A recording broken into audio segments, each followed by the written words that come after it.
हो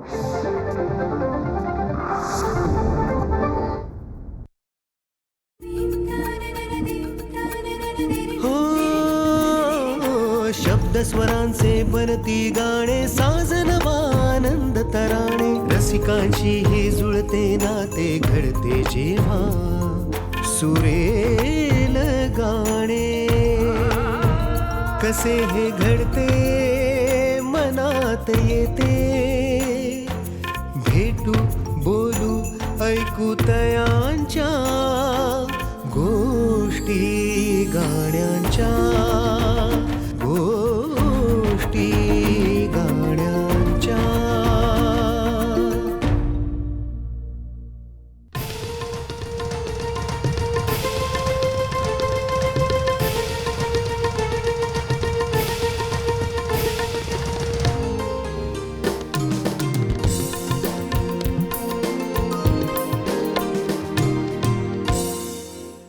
नमस्कार. गोष्टी गाण्यांच्या कार्यक्रमात आपल्या सगळ्यांचं पुन्हा एकदा स्वागत आहे. मंडळी, संगीत ही अशी गोष्ट आहे की त्या संगीताची जादूच आपल्याला कधीतरी एकमेकांशी बांधून ठेवत असते. म्हणजे तसं पाहायला गेलं तर एखादं गाणं चित्रपटात येतं ते त्या गाण्याच्या निमित्ताने गीतकार, संगीतकार, गायक यांच्यामुळे, पण आपण मात्र त्या गाण्याशी जोडले जातो ते आपल्या आयुष्यातल्या भावबंधामुळे. पण ही जादू जी मंडळी करतात त्याच मंडळींना आज पुन्हा एकदा आपण भेटणार आहोत आपल्या या कार्यक्रमात. आजचे आघाडीचे संगीतकार अविनाश विश्वजीत आज आपल्यासोबत आहेत. नमस्कार, स्वागत आहे पुन्हा एकदा. नमस्कार. तुम्ही ही गाणी केल्यामुळे लोकांना ती गाणी आपल्या आयुष्याशी जोडणारी अशी असतात. अशा काही प्रतिक्रिया मिळाल्या का लोकांच्या, की जसं तुम्ही मगाशी सांगितलं की आमच्या आयुष्यात हे गाणं इतकं चांगलं आलं की आमचं आयुष्यच तिथे बदलून गेलं. तर अशा काही प्रतिक्रिया कोणत्या गाण्यांच्या काही आठवतात? मला वाटतं विश्वजितची आई आजारी असताना हो. एक फारच एक म्हणजे मुंबई पुणे मुंबई ज्यावेळेला रिलीज झाला हां, त्याच्यानंतर 1-2 वर्षांनी ती गाणी हळूहळू लोकांमध्ये पॉप्युलर व्हायला लागली होती. आज जसं यूट्यूब आणि पटकन स्प्रेड होतात गाणी किंवा लोकांपर्यंत पटकन पोहोचतात, बरोबर. तसं त्यावेळेला थोडासा वेळ लागायचा. म्हणजे जस्ट यूट्यूब वगैरे धरत होतं आणि तर ती पॉप्युलर झालेली होती गाणी, लोकांच्या मनामनात पोचलेली होती. आणि माझ्या आईचा जो नेहमी एक प्रश्न असायचा, जसं मी मगाशी म्हटलं की नेमकं बरं काय चाललंय ना करतोस? तुझं, नक्की काय करतोस, मिळतात का बरोबर. 4 पैसे. बरोबर. तो प्रश्न जवळपास 10 वर्ष तिच्या डोक्यात होता आणि तो असायचाच. कारण परिस्थिती खूपच वेगळी होती आणि तिला जरा एक पडल्यामुळे हॉस्पिटलमध्ये ॲडमिट करायला लागलं होतं आणि ती ICU मध्ये होती. ओके. आणि त्यावेळेला हा प्रश्न मला नेहमी सतवायचा तिचा, की तो प्रश्न आहे तसाच आहे आणि माझ्याकडे अजून उत्तर नाही, काय करायचं मला कळत नाही. आणि असंच मी एक दिवस हॉस्पिटलमध्ये डबा घेऊन गेलो होतो आणि आईला सगळं ते नळ्या लावलेल्या सगळं, आणि she was not conscious at all. म्हणजे ICU मध्ये ती होती, त्यामुळे मी फक्त बघायचो, भेटायचो आणि फक्त काही उत्तरं न देता बाहेर यायचं, असं रोजच चालू असायचं. एक दिवस मात्र असं झालं की मी गेलेलो होतो आणि सगळं वॉर्ड सायलेन्स असतो तिथे, फक्त त्या मशीन्सच म्युझिक वाजत असतं, टू टू करत. तर मी असंच बघत होतो आणि आईच्या चेहऱ्याकडे बघत होतो आणि तो प्रश्न परत एकदा माझ्या डोक्यात आला होता की बरं चाललंय तुझं, जे आई विचारायचं नेहमी. आणि अचानक एका डॉक्टरच्या फोनवरती टंग टंग डंग डंग डंग डंग डंग डंग डंग डंग. पाहिलं, म्हटलं हे गाणं कुठं वाजतंय काय. मी बघितलं तर एक डॉक्टर, तेवढ्यात त्याने तो म्हणजे ते म्युझिक पीस पूर्ण झालं आणि त्याने ते उचललं. आणि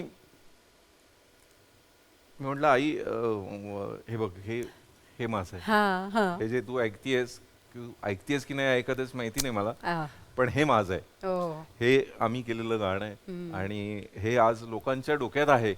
त्यांना ते कॉलर ट्यून म्हणून ठेवावं वाटतंय, खरं त्यांना ते आपलंसं वाटतंय, हेच आहे. म्हणजे इथनं सुरुवात आहे माझी.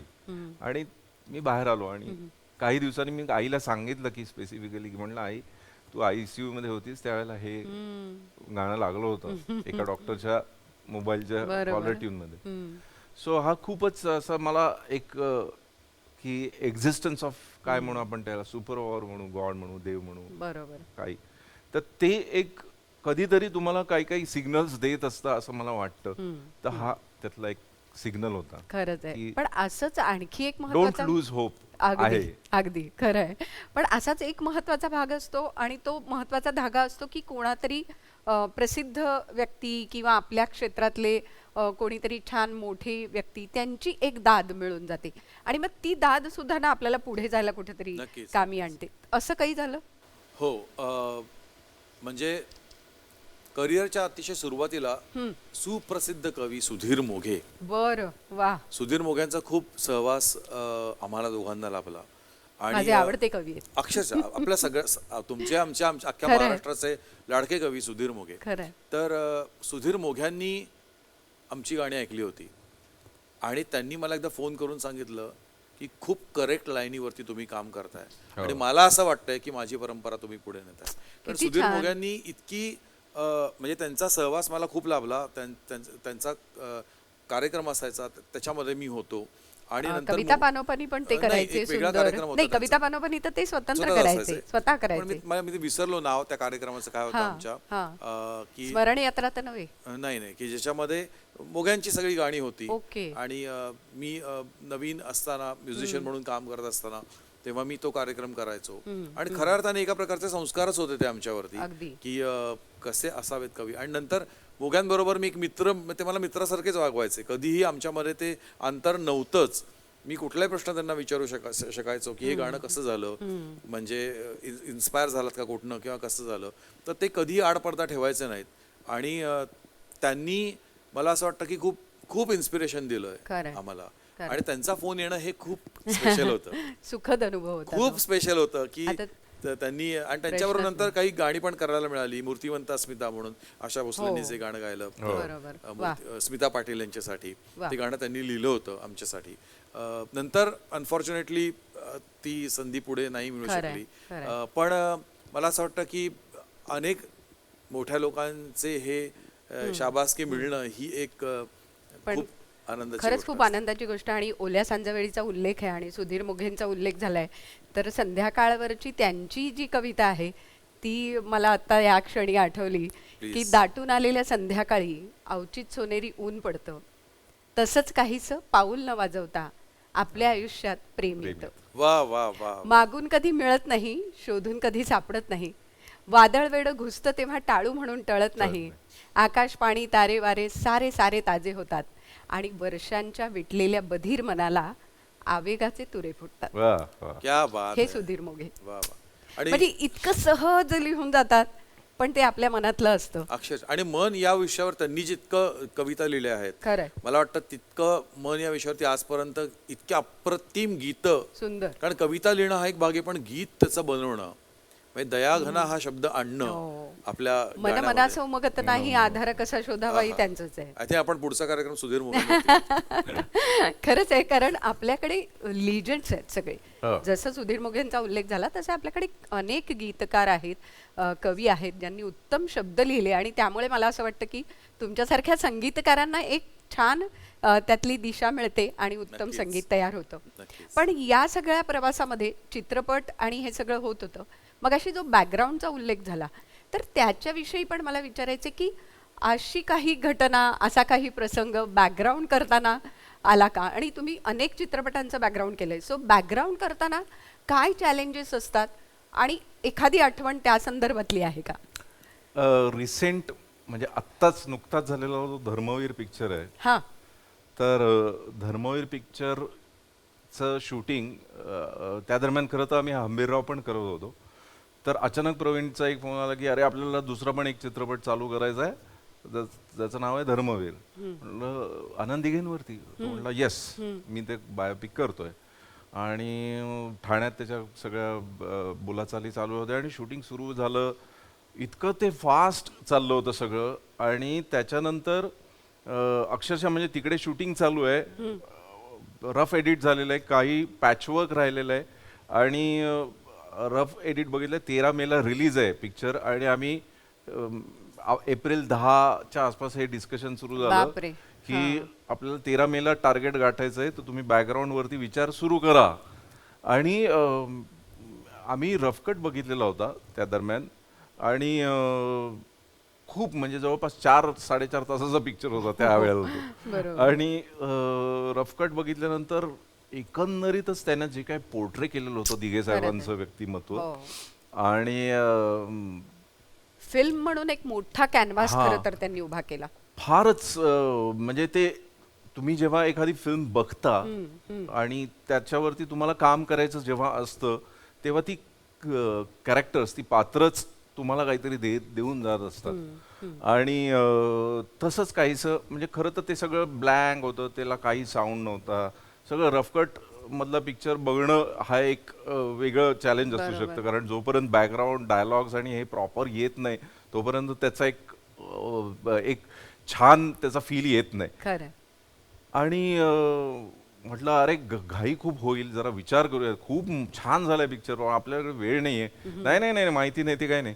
आणि एक दिवशी मी पुण्यावरनं गाडी चालवत येत होतो मुंबईसाठी आणि अचानक रफकट डोक्यात होता, ताजं होतं ते चित्र सगळं. आणि लाईन सुचले, सामर्थ्य शक्तीचा राजदंड उचलून या गर्जना करी प्रचंड, अन्याय फोडण्या वाघ होऊन भिडला असा हा धर्मवीर, ही जी लाईन आहे. तर त्या सगळ्या 4 लाईन सुचल्या. आणि घाट उतरल्यानंतर प्रवीणला फोन केला, फॉर्म मॉलला उतरल्यानंतर, की बघ ह्या लाईन सुचत आहेत, ह्याच्यावरती एक थीम वाटतेय मला करावीशी, तर काय करू. तो म्हणला मस्त आहे, छान लिहिलंयस. मंगेशला ऐकवलं, मंगेश देसाई निर्माता, त्याला ऐकवलं, त्यालाही आवडलं. बँगॉन आहे म्हणला. आणि आम्ही त्याच्यावरती काम चालू केलं. दुसऱ्या दिवशी आम्ही स्टुडिओत बसलो, त्याच्यावरती काम केलं, त्याचं ट्यून बांधली आणि आणि ते जी एक थीम येते दिघे साहेबांच्या एंट्रीला, ती तिथनं त्याचा जन्म आला. आणि अख्खं त्याचं बॅकग्राऊंड असं म्हणजे असं म्हणतात ना, एक गाठ सुटल्यानंतर सगळं असं मोकळं होतं, तसं ते बॅकग्राऊंड अख्ख्या सिनेमाभर त्या थीमने खूप सुंदर हे केलं. हे प्रत्येक खरं तर चित्रपटामागे असं घडत असणार. म्हणजे त्याचं असं झालं की ते बॅकग्राऊंड म्हणून केलेलं, नंतर ते जवळपास ते गाणं असावं का काय इथपर्यंत ते रिलीज झाल्यानंतर त्याचं हे झालं. आणि तेच इतकं हिट आहे आज. गोष्टी गाण्यांच्या. पहिल्या दिवशी विश्वित 1 मिलियन त्याला 1 मिलियन वरती गेलो होतं फर्स्ट डे रिलीजच्या दिवशी.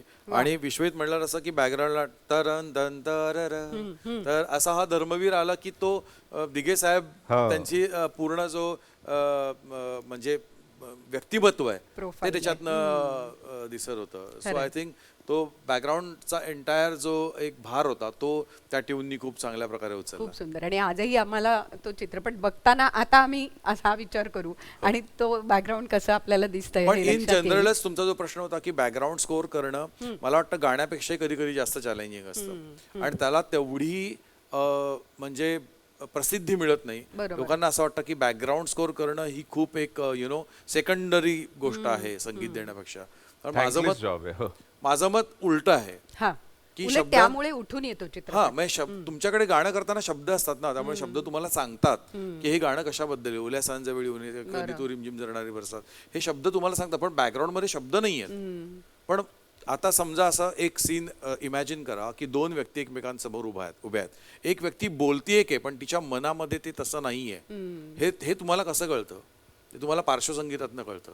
मग ते साऊंड्स इथे आणणं आणि त्या गोष्टी हायलाइट करणं आणि ते तिच्या मनातले विचार लोकांपर्यंत बिटवीन द लाईन्स पोहोचवणं, हे काम ऑलवेज बॅकग्राऊंड म्युझिक करत असतं. किंवा त्या कॅरेक्टरच्या मनातल्या भावना त्यावेळी कशा आहेत हे सुद्धा बॅकग्राऊंड मुळे किती छान. किंवा एखादा कॉमेडी कॅरेक्टर असेल तर त्या कॉमेडी कॅरेक्टरच्या एंट्रीलाच एक जे म्युझिक वाजतं तिथनं आपण पटकन प्रिपेअर होतो की अरे काहीतरी धमाल येणार आहे आता. सो बऱ्याच वेळेला काय असतं की जसं फॉरेन कंट्रीजमध्ये बॅकग्राऊंड स्कोर करणाऱ्या व्यक्तीला जितकं प्राधान्य दिलं जातं तितकं ते मिळावं असं अशी खूप इच्छा आहे आम्हाला. खरंच आहे. कारण की ती कुठेतरी एक सबसाईड झालेली गोष्ट वाटते लोकांना.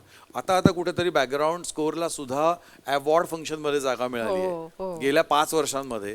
ती जागा सुद्धा इथे नव्हती बॅकग्राऊंड म्युझिक. पण मला असं वाटतं की एक खूप इम्पॉर्टंट भाग आहे, 30% लिफ्ट करू शकतं बॅकग्राऊंड म्युझिक एखादा चित्रपट. नक्कीच. मला वाटतं इतका छान किस्सा ऐकल्यानंतर जर हा बॅकग्राऊंड आपल्याला ऐकायला मिळाला, बॅकग्राऊंड स्कोर सकट हे शब्द असं जर ऐकायला मिळालं तर आवडेल आम्हाला. प्रयत्न करू. नक्की.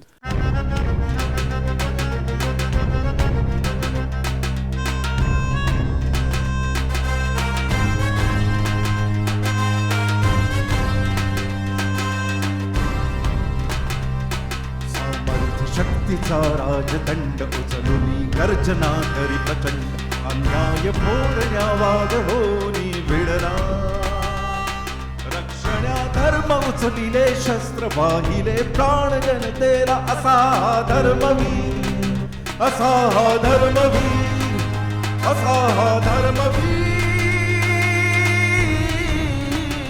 असा हा धर्मवीर.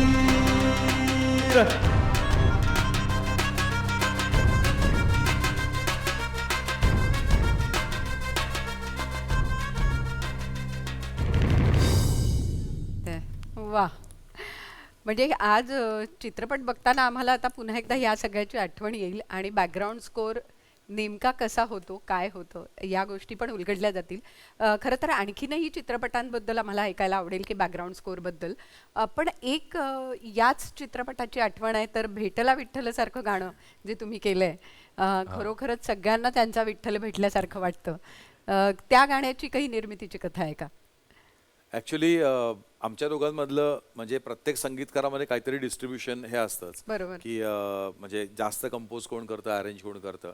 शब्द ह्या भानगडीत मी कधी पडत नाही, म्हणजे कंपोजिशन अरेंजमेंट हा माझा प्रांत आहे. पण समहाऊ या गाण्याच्या बाबतीमध्ये असं झालं की मी विश्वजितला म्हणलं की आपण पहिल्यांदा शब्दांवरती काम करू आणि यावेळी ते मी करेन. म्हणजे मी आणि संगीता बर्वे आम्ही ज्या या गीताच्या कवयित्री आहेत, संगीता बर्वेंनी हे गाणं लिहिलेलं आहे. आणि भेटला विठ्ठल ही टॅगलाईन म्हणजे जेव्हा आनंद दिघे साहेब बाळासाहेबांच्या घरी येतात आणि गुरुपौर्णिमेच्या निमित्ताने येतात, तेव्हा जो भाव गुरु भेटल्यावरती जो भाव असतो तो माझ्या मनात किंवा विश्वजितच्या मनात कायम असा असतो की त्या दिवशी असंच असतं की भेटला विठ्ठल. आणि आपली जी परंपरा आहे, थोर परंपरा आपल्या संतांची वारीला जाण्याची, ती परंपरा आणि गुरुपौर्णिमा यांचा मिलाफ व्हावा असा विचार आमच्या डोक्यामध्ये आला. आणि भेटला विठ्ठल ही टॅगलाईन त्यातनं ती प्रवीणला खूप आवडली की ही टॅगलाईन खूप छान आहे, भेटला विठ्ठल माझा. आणि मग संगीताने ते शब्द लिहिले. सो यावेळी आमचा प्रवास उलटा होता या गाण्यासाठी की मी आणि संगीताने शब्द लिहिले आणि नंतर आम्ही त्याचं शब्दांवरती ही चाल आम्ही बांधली. आणि बऱ्याच वेळेला असं होतं ना की एखादं गाणं कंपोज झाल्यावरती एक सेकंड थॉट देऊयात का असं आम्हाला दोघांनाही कधी कधी वाटतं. पण हे गाणं असं होतं की एंटायर टीममध्ये एकाही व्यक्तीला असं वाटलं नाही की या गाण्याबद्दल सेकंड थॉट द्यावा. जेव्हा जेव्हा हे गाणं ज्या म्हणजे खूप स्क्रॅच असताना, म्हणजे की अक्षरशः फक्त गाणं रेकॉर्ड झालंय, आता कुठलाही रिदम नाही त्याच्यामध्ये, फक्त क्लिक चालू आहे आणि गाणं चालू आहे, तेव्हा सुद्धा लोकांच्या डोळ्यात पाणी यायचं. आणि दुसरी गोष्ट अशी होती की त्यावेळेला बऱ्यापैकी असं आयसोलेटेड सगळे वागत होते, कारण कोविडचा काळ होता. कोण ह्याच्या घरी, तो त्याच्या घरी, तो त्याच्या घरी, तो त्याच्या घरी. आणि फक्त हे गाणं असं होतं की ते कनेक्ट करत होतं आम्हाला सगळ्यांना. की कारण की कसं होतं की इथे आता आम्ही बसलो, हे म्युझिशियन्स आहेत आणि आपण एक गाण्याचा प्रवास समजून घेतोय, ऐकतोय, आपण गाणी ऐकतोय. हा एक जो पूर्वी भाग होता कोविडच्या आधीचा, त्यावेळेला ही प्रोसेसच बंद झाली होती. मी माझ्या घरी काहीतरी चाल करायचो, हा त्याच्या घरी काहीतरी वाजवायचा, कोणतरी दुसरा त्याच्या घरी रेकॉर्ड करायचा सिंगर, आणि मग ते समोर यायचं. सो कनेक्ट करणारा दुवा होता ते हे गाणं होतं. आणि ही खूप एक वेगळी त्यावेळेची आठवण आहे मला या गाण्याच्या बाबतीत. खरंय. पण मला असं वाटतं की आपण आज ऐकूया ते गाणं आणि नंतर पुढच्या गप्पा घेऊया.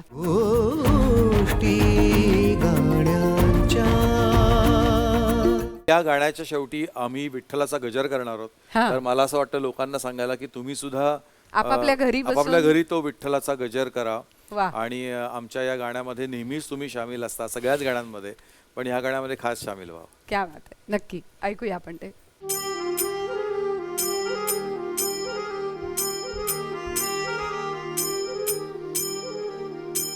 गुरु माझा गणगोत, गुरु हीच माऊली.